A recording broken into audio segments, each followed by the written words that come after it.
Hey everybody, this is Dr. Tony with the Countryside Clinic. I have Miss Rainey with me today.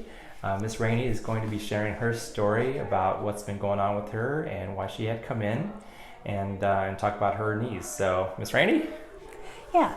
Hi, I'm Randy, and I am, we'll say, in my 40s.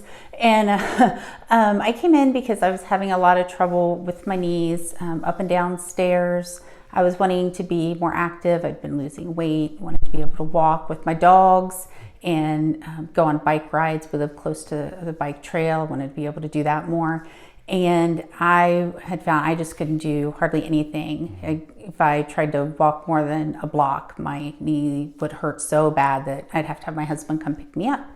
So I just felt like I was too young to be dealing with that, and also did want to have to get a knee replacement. I'd already been told by a couple of surgeons that I was going to have a knee replacement. So, since you've been coming to the clinic now, like what things have you experienced and like how are you doing?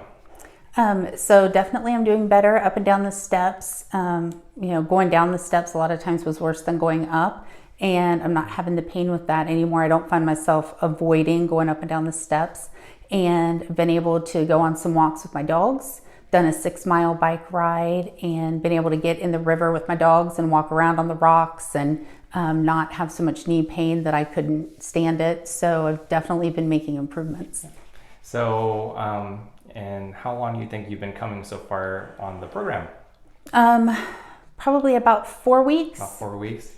And are you excited about any new goals or anything else that you're looking forward to accomplish in the next several weeks over here?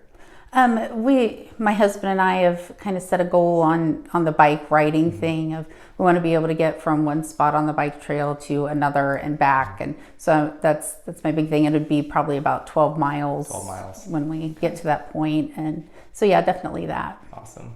Well, thank you for talking with us, and then we're going to make sure that we check back in later. So, okay? All right, thanks.